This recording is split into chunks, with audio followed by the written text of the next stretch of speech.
menyemarakan acara-acara Islam seperti peringatan Maulid Nabi, Tablik Akbar, perayaan Tahun Baru Hijriah. Berdirilah Syababul Mukhtar, tapi berdirilah di musola Al-Khairiyah Batu Tumbuh.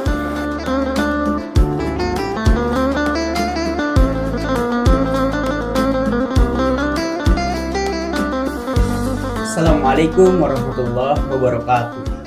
Hai Sobat Muslim, kembali lagi bersama saya Muhammad Rehan di program acara Musik Islami. Kali ini kita akan mengulas sejarah seni musik hadroh. Pada kesempatan kali ini kita telah berada di salah satu grup hadroh Syababul Mukhtar, berada di Kramat Jati, Jakarta Timur. Untuk lebih jelasnya, yuk kita cari tahu tentang seni musik hadroh ini. Seni hadroh diperkirakan mulai diperkenalkan kepada masyarakat Indonesia pada abad ke-13 Hijriah. Dibawa oleh seorang ulama besar dari negeri Yaman yang bernama Habib Ali bin Muhammad bin Husain Al-Habsyi. Biasanya, hadroh selalu menyemarakan acara-acara Islam seperti peringatan Maulid Nabi, Tablik Akbar, perayaan Tahun Baru Hijriah, dan peringatan hari-hari besar Islamnya. Saat ini, hadroh telah berkembang pesat di masyarakat Indonesia sebagai musik yang mengiringi pesta pernikahan, sunatan, kelahiran bayi, acara festival seni musik Islami, dan dalam kegiatan ekstrakurikuler di sekolahan, pesantren, remaja masjid, dan majelis taklim. Salah satu grup hadroh yaitu Syababul Mukhtar berdiri pada tahun 2016. Tujuan utama didirikannya Syababul Mukhtar adalah untuk membumikan sholawat terhadap Nabi Muhammad SAW, serta sebagai sarana dakwah Islam. Grup hadroh Syababul Mukhtar berdiri pada tahun 2016. Pada saat awal berdiri itu pula, Fauzan Muhammad Zik bergabung menjadi salah satu anggotanya. Sampai saat ini, beliau berperan sebagai pimpinan dalam grup ini. Yang menurut saya pandangan sudut dari pribadi saya, adanya seni musik di sini seperti kayak hadroh itu bisa mengundang minat anak muda agar lebih rajin lagi ke majelis taklim, ngisi-ngisi majelis ilmu. Dan adanya majelis seperti hadroh itu anak muda bisa jadi makin ada yang seru-seru lah gitu kan jiwa-jiwa anak muda itu pengen yang seru-seru gitu, makanya menurut saya sangat baik sih, positifnya juga banyak. Tujuan saya membuat majelis ini awalnya itu buat narik anak muda yang sekarang, karena kan zaman sekarang itu zaman gadget, anak muda itu lebih seneng main di rumah, kadang-kadang nongkrong gak jelas. Nah dari situ kita akhirnya punya Syababul Mukhtar mulai jaya nih, sampai mulai sekarang berkembangan di bidang burdah. Alhamdulillah, qasidah burdah itu kita berkembang banget, dunia festival juga alhamdulillah pernah berkecimpung ya, sampai detik ini alhamdulillah sih lancar semuanya. Anggota Syababul Mukhtar untuk sekarang itu bisa dikatakan bisa 15-20 ke bawah deh, karena random, ada yang punya kesibukan sekolah, jadi waktunya malam biasa ada panggilan, itu nggak mungkin semuanya full gitu. Cuma kalau yang buat masih aktif 15 lah bersih-bersihnya. Syababul Mukhtar itu kita kan di sana ada yang nggak suka tuh, akhirnya kita kayak nyari tempat nama baru kan, kita kembali lagi ke Musola As-Salam, kita minta nama lagi sama Ustadz Muhammad Fatih, masih guru kita juga.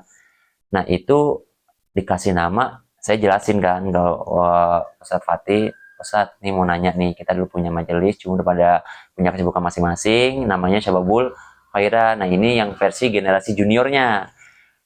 Oh ya udah kalau itu dikasih nama Syababul Mukhtar, pemuda-pemuda pilihan. Karena kampung sini kan yang ikut pengajian gitu anak mudanya jarang, rata-rata pada asik nongkrong, kesibukannya, makanya dirangkul lah dengan hadroh, dikasih nama itu tuh Syababul Mukhtar.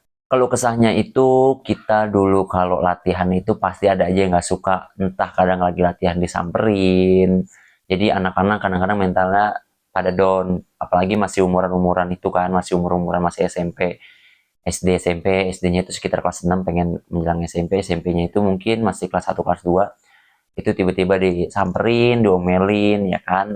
Nah, akhirnya kalau yang zaman Syababul Khairiyah itu mungkin pada resign, pada lelahnya itu, pada sibuk itu gara-gara itu. Jadi kita nggak ada tempat latihan, bingung tempat latihan mana, akhirnya karena kita gabut, ya kan, banyak yang gabut juga, iseng lah.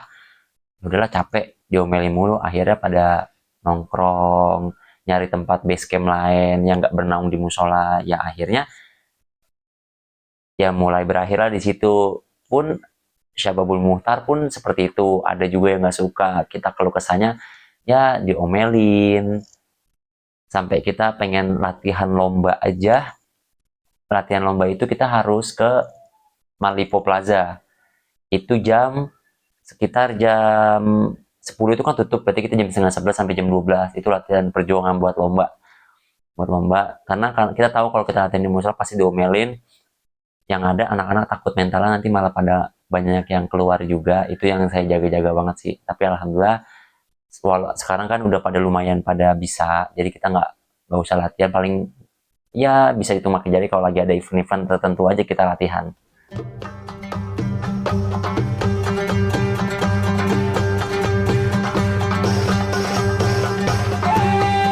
Musik hadroh dimainkan dengan alat musik seperti hadroh, bass, bass selo, bass segi 8, tamborin, bass bulan yang berasal dari Jepara. Seni musik hadroh terdapat aliran pukulan yang berbeda-beda. Contoh, habsyi yang biasa dimainkan oleh grup hadroh Habib Abdul Qadir Assegaf. Untuk Syababul Mukhtar sendiri mempunyai aliran pukulan yang khas, yaitu pukulan gang ayama. Jadi dulu itu pas kecil saya diajak sama temen. Nah, habis itu karena saya hobi juga, jadi karena suka nabok-nabok, diajak temen masuk. Dampak positifnya salah satunya kayak selain dapat berkah juga gitu, terus bawa tentengan dapat berkat juga. Habis itu juga dampak positifnya bisa kenal-kenal orang-orang soleh. Tujuan saya ikut hadroh biar bisa ngembangin prestasi juga bisa. Nah, habis itu juga bisa banggain orang tua, bisa jadi kenal-kenal orang-orang soleh gitu. Kalau menurut saya sih ini suatu hal yang sangat positif ya, kegiatan yang positif juga dan dampaknya pun juga positif karena di sini kita mengumpulkan para remaja, bukan kita ya, mereka ini mengumpulkan para remaja untuk berselawat, mengaji dan lain sebagainya gitu. Dan daripada dipakai dengan tawuran dampak positif atau hal-hal yang negatif ya, mending ini sih seni musik hadroh ini. Kalau pesannya sih supaya kedepannya lebih kompak lagi dan lebih ramai lagi juga lah yang mesen-mesen juga ya. Terus semakin maju terus, jangan putus asa, jangan takut untuk mencoba lebih luas lagi gitu. Kalau dari saya pribadi ya tidak ada rasa keresahannya, tapi mungkin ada sebagian warga yang merasa keresahan karena bisik atau apapun itu sih.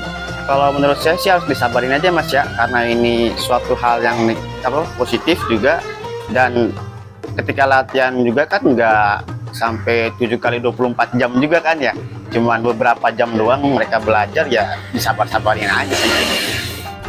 Hingga saat ini, anggota aktif grup hadroh Syababul Mukhtar mencapai kurang lebih 25 orang. Jumlah ini diperkirakan akan selalu berubah seiring bertambahnya waktu. Bisa berkurang ataupun bertambah jumlahnya tergantung minat masyarakat Syababul Mukhtar, terutama generasi mudanya. Ya bagus sih buat buat kegiatan anak-anak muda di sini. Pesannya ya biar tambah maju aja, biar semakin maju anak muda ini pergaulannya biar nggak terlalu terjerumus lah, positif gitu, biar positif.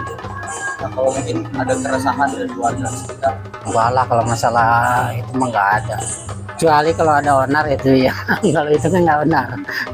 Ini kan kesenian agama lah buat anak-anak muda. Adapun kegiatan yang melibatkan grup Hadroh Syababul Mukhtar antara lain pengajian taklim yang dilakukan setiap minggu, latihan hadroh, lomba hadroh, serta maulid Nabi Muhammad SAW.